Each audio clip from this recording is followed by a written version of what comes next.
To have these younger generations that know what they're doing with all this technology.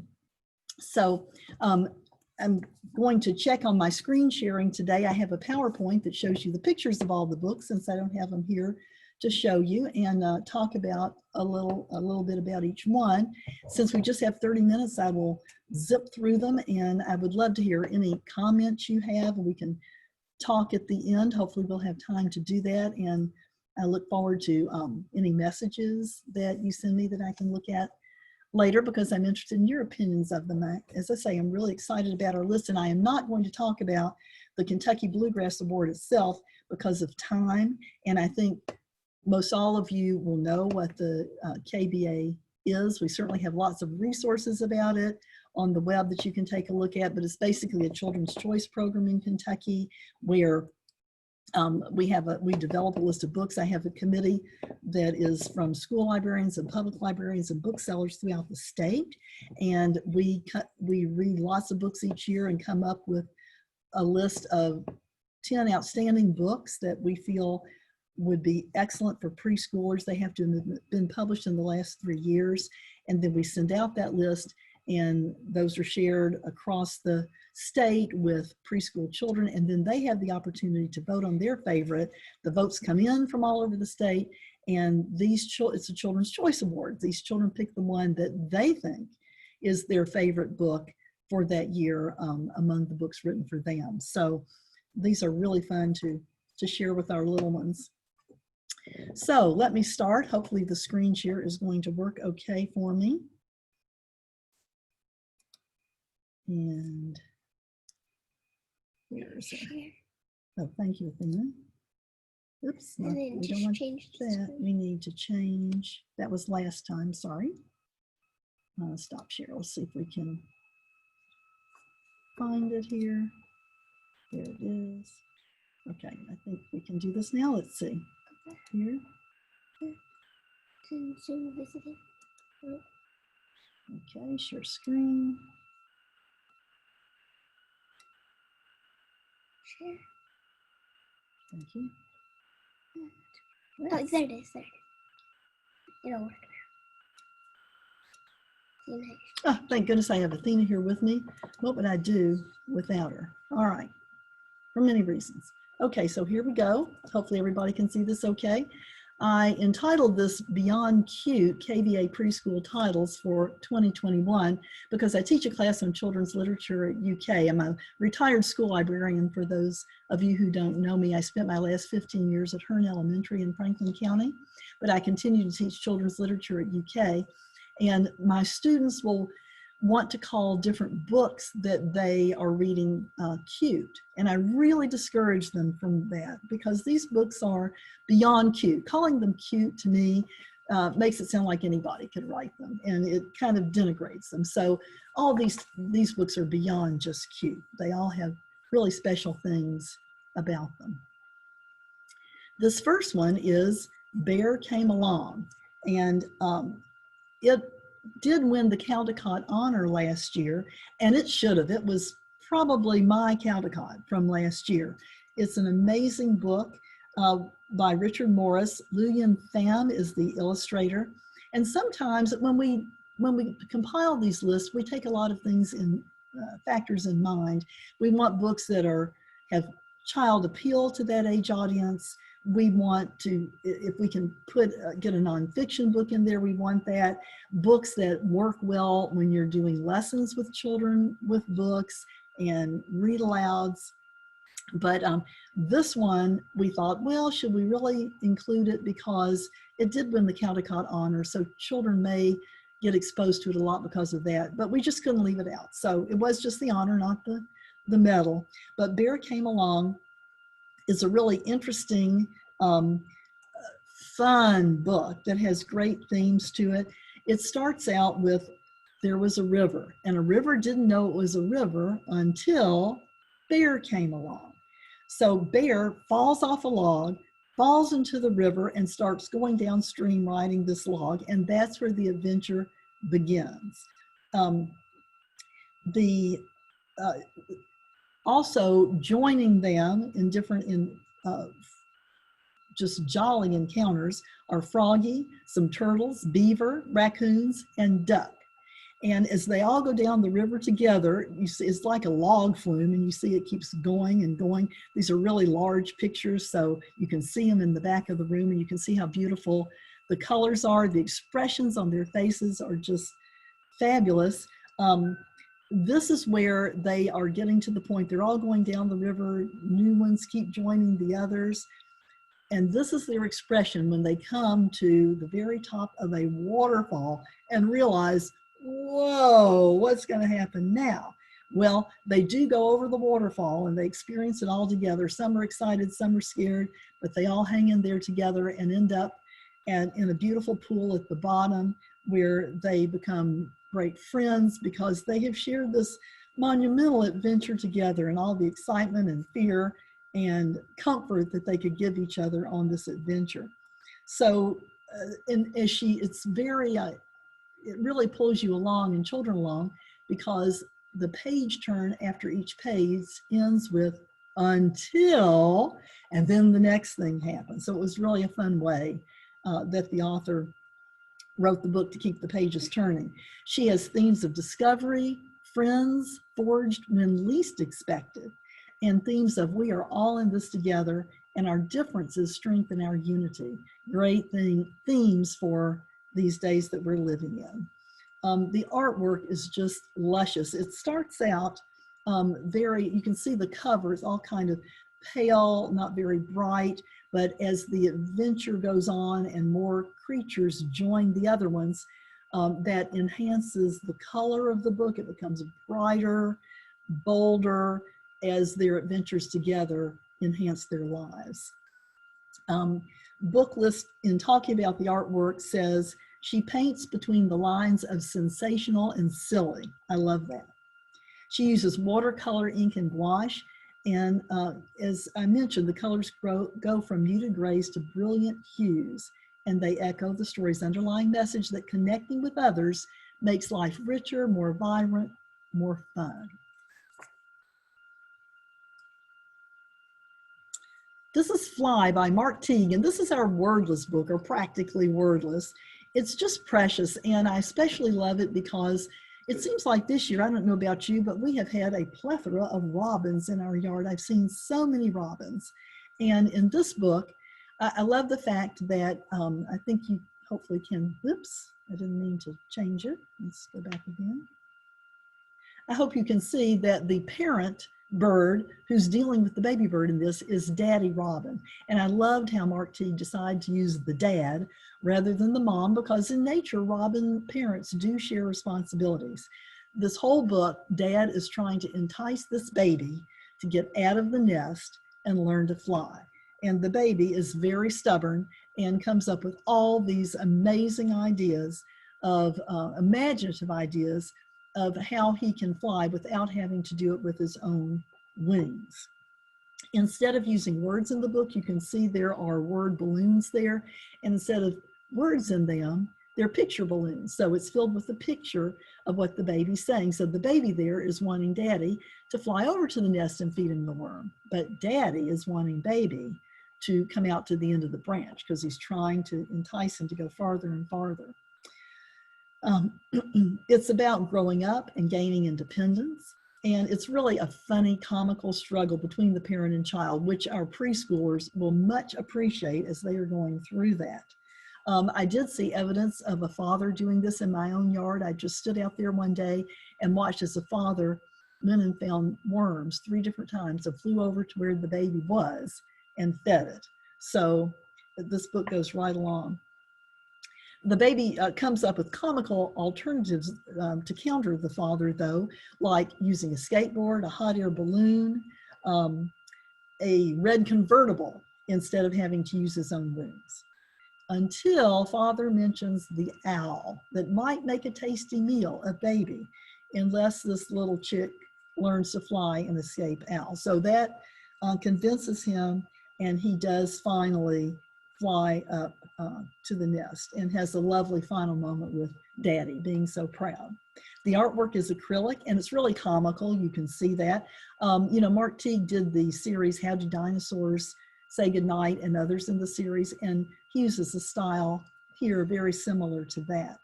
It has two really neat, I always love this in books for young children, fold outs where instead of landscape, it goes vertical. So the book is interactive. You have to move it when baby falls and then when baby flies back up. It's a really fun wordless book. The next one is Goodbye Friend, Hello Friend. This one works for a little bit older preschool audience, and we try to take in, you know, keep in mind we're looking at 2 to 5-year-olds basically when we choose these books. We hope we have something for all of them. But it's by Corey Dorfield, and it has a really sweet text and very soft illustrations that go along with it. It's a positive outlook on change, dealing with change, as well as making friends. You see on the cover there's Stella and Charlie, and they, Stella meets Charlie the first day of school, and they share friendship and the hellos and goodbyes of life throughout one entire year in the book. So the seasons change, but then toward the end, Charlie moves away with his family, and they have to say goodbye. There's a repetitive pattern on each double-page spread. An example of that would be, goodbye to snowmen is hello to puddles. So that repeats throughout the text. The themes are every goodbye leads to hello, every ending leads to a new beginning. Some of adults might say when a door closes, a window opens. Just sort of getting that across, that optimistic point of view and positive point of view across to young children. It's a compassionate take on loss, and it speaks to social emotional learning.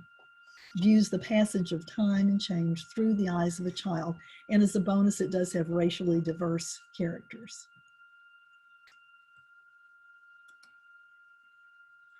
Okay, the next one is Hair Love. Speaking of racially diverse characters, this is a great one. Again, I love to find books. It's very important to have books that deal with challenges some of our diverse communities have, but we also need so many books of children of all types just having lives like everyone else. And this is one of those in Hair Love.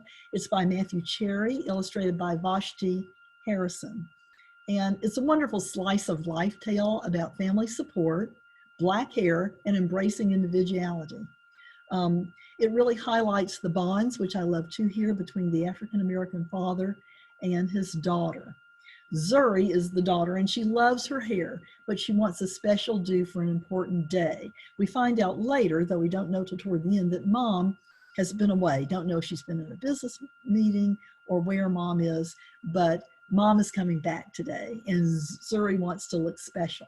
So poor daddy, he tries all these different hairdos. He really does his very best with no luck. So it's not until he finally watches a style video that Yuri finds on her iPad that he succeeds. She says, Daddy combed, parted, oiled, and twisted. He nailed it. So mommy returns from her trip just in time to see the special do for the special day, and the family is lovingly united. So it's just a wonderful depiction of a loving and united African-American family.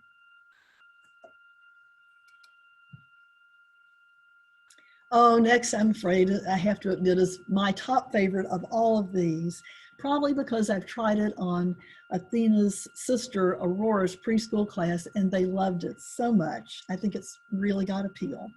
Harold Loves His Woolly Hat by Vern Kowski. Vern is German. That's one thing about these Kentucky Bluegrass Award books. It's not like the Caldecott. We don't have to only choose books that are written or illustrated by United States citizens, and this one was translated from the German. There you see Harold in his woolly hat, and Crow comes and steals the striped hat that Harold found that makes him feel special, different from all the other bears. And Crow flies it up to his nest, and you can see it there in the smaller picture. It's a very high nest. Harold is really furious. He's so upset about his lost hat. He tries trading to get his hat back. He tries trading blueberries, worms, shiny objects, but Crow only takes those things, flies them up to his nest, and doesn't return the hat. he always says to Harold, caw, caw, which your preschoolers will love saying with you along with Crow. But one day, Crow temporarily flies off. Harold sneaks up to the tree to retrieve his hat. And as you can see there, he finds a sweet surprise, 3 baby birds. Well, you can see the expression on Harold's face. He immediately forgets his anger, doesn't ask for his hat back, doesn't ask for an apology, and forms a friendship with the Crow family. He climbs down, he leaves the hat there, he climbs down very carefully, and he decides, he forms a friendship with the Crow family, helps Mom with the babies, and decides that being a helpful bear makes him a special bear. He doesn't need a hat for that. So in this book, we have themes of problem solving, identity. It's a really tall, you can't tell it here, but it's a tall, slender book, emphasizing the smallness of Harold and the height of the tree in the crow's nest. So it's a real sweet message and a great read aloud. And the children love the surprise of, along with Harold, of finding those baby crows. Next is a really funny book, I Am a Tiger. It's by Carl Newson, who's from London, illustrated by Ross Collins from Scotland. You may remember them or Ross Collins from There's a Bear in My Chair, which was a really fun book that we had a few years ago from him. This is a hilarious case of mistaken identity. Mouse asserts he's actually a tiger. Woodland creatures begin to argue with Mouse, and the mouse's assertions grow more and more outlandish and humorous. And of course, the reader is just laughing along because they know how silly Mouse is being. But then when the real tiger arrives, Mouse has to work to convince him. And this brash little mouse says, "You're not a tiger, you're a mouse." And he starts trying to convince Tiger why he is not a tiger, he's a mouse. In the end, Mouse finally catches a glimpse of himself in the stream and is so surprised and declares he, Mouse, must be a crocodile. So again, kids get really tickled about that ending. And the illustrations, as you can see here, are bold cartoons set against bright, solid colored backgrounds that really work wonderfully for read alouds, can be seen from the back of the classroom. Next is I Can Only Draw Worms. And I will have to admit, this is by Will Mabbitt. This was not my favorite book, but that's why we have a broad contingent of people from across the state who work with these age groups. And the people who are advocating for this one just loved it. So it's probably just me. It's really a counting book. It teaches the reader to count to 10 using worms. And it's illustrated by the author who purports that he can only draw worms. So pretty much the page you see there where they're counting to 10 is what most of it looks like. He does use these bright neon colors. It's a part counting book, part introduction to worms, really silly. And I think even though it's not for me, I think a lot of our children will get a real kick out of it, and it'll be fun to use in with our counting lessons to liven up things a little bit. Next is a great one. The Only Way is Badger. This again is for a little bit older group. Excuse me. And I think there's just a lot of connection with this book, even though it's for preschoolers, to current society. It's by Stella Jones, illustrated by Carmen Salda. And you see Badger there. Badger thinks badgers are the best of all animals and sets out to make the world entirely black and white, like he is, testing all of his forest friends to see how badgery they are. In the end, it's Badger that learns a very important lesson. Grandpa needs some water. I can see that. So what happens is a wall appears overnight in the forest, and trees are, excuse me, sorry, I'm getting water. I had a session just before this, and so I'm talking too much, but I will do my best. This wall appears overnight in the forest, and the trees are all covered with posters, and they say things like, "Badgers are best," and "Be more Badger." So Badger tests his friends to see if they are like him. Can they dig? Deer can't, so they have to leave. And they leave to chants of, "No deer here, no deer here." When all other animals were finally excluded due to not being exactly like Badger, he was alone. So he painted one last sign, and it said, "I'm sorry." And at last he understood, badgers aren't best, friends are. And this is a really great book, a message about friendship, but there's also a subtler message about inclusion and differences. Great book to read to children, particularly in the current world climate, given the nod toward building walls and segregation that was very subtly dealt with, but nonetheless a message I think will sink into little minds. Okay, Jasper and Ollie, and this is by Alec Willen. It's kind of written, as you can see here, by a graphic novel, and has a lot of speech bubbles in it, but it's a graphic novel for real little ones. And these are friends who appear to be opposite, but they find common ground. The fox, Jasper, is lightning quick and always moving. And as you can imagine, Ollie is a sloth. Oh, thank you.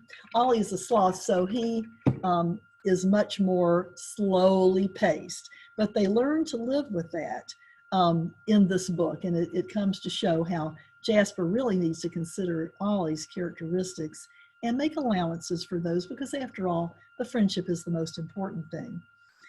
It does have both these graphic strips and some larger spreads, so very little ones could follow along just fine. It's colorful, it's cartoonish, it's funny, and it is also a message about the importance of patience. Here's Skyscraper. This is our nonfiction. Sometimes it's hard to find a nonfiction to include, but we did, and I think this is an excellent one. It's by Jory Hurley, and it's basically wordless except for the name of the machine.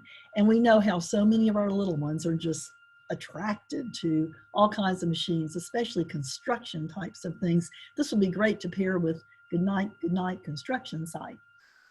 In this book, the machines construct a skyscraper from the ground all the way up. It starts out with the demolition and the machines used for that, all the way up to the numerous steps of building an enormous new skyscraper. On each double-page spread, as you can see here, one word describes the action, while the illustration demonstrate each machine doing its special job. There are some changes from landscape to portrait orientation. And finally, when you turn the book into a portrait orientation, you can see the full skyscraper that's been built. It has a glossary at the end that identifies the equipment and its function for parents and teachers to use along with reading it to the children and giving them a little more information. You can see the illustrations there are very flat, they're digitally rendered, and they're depicted in bright primary colors. Okay, so let me see. I think we have gotten through all of them. Fabulous. So those are our 10 books. We're very excited about them. We feel like we have a wide diversity of books for you to use with our littlest ones. All of them have been tried with preschoolers and shown to be really child-friendly, which is something we care about there. So I hope we're going to be able to use these books in person with our children through the year, but if not, I think we can find a way of using them virtually, maybe read alouds to them through Zoom, that sort of thing. And also with the voting, we had to vote this year, as you may know, virtually. I wanted to show you this, and it is also a resource on the KASL KBA resource page under preschool. My friend Mary Lou White at Scott County Public Library makes these for voting each year, and she cuts them apart and gives them to kids as bookmarks, and they can kind of check off the ones they've read, and then in the end she uses them for voting, and they can circle their favorite and turn that in. The back of these have the names, the name of the book and the authors and illustrators of the book. So you can feel free to use these. It's just one example of how you might want to vote, but you can vote in any way that works best for you and your students. So I've enjoyed talking with you about these preschool books. I'm going to stop my share now. I know I kind of had to hurriedly get through them, but I wanted to get them all in. I'm going to ask Athena, having read a lot of these with her little sister, do you have a favorite, or what do you think is Aurora's favorite? I know Aurora loved, she really loved I Am a Tiger because it's so funny, as well as Bear Came Home. Along? Where? You said home. Bear Came Along. Yes, thank you. Keep me straight. I think Aurora. I think I like I Am a Tiger. Of the ones I've read. I Am a Tiger is your favorite one of all of those. Yeah. So hopefully they'll be a favorite for everyone. And I would really love to hear from all of you. I do want to mention that every year we take a look at our committee, and we've had some wonderful preschool committees in the past. We can have up to 15 people, and I think for the coming year, we have about 10. So I have some open spots. If any of you who work with preschoolers would be interested in being on the committee, I'm really needing some more school librarians. That would be great. And please message me, or there is an application actually on the KASL website for KBA where you can apply to be on a committee. And I would love to have some of you join us. It doesn't require a lot. We can read these books fast. It just requires 2 meetings a year. I'm sure the first one, and they're about 2 hours each, I'm sure the first one will be virtual. We'll see about the one that will be in February or March and what our situation is then, but you can always attend virtually if you can't attend in person. So would love some more opinions. We have a great time together sharing these books. Thanks. I hope you're enjoying the conference. Really appreciate you being part of this session, and I will look forward to hopefully seeing some of you in person before too long. Take care, everybody, and stay well.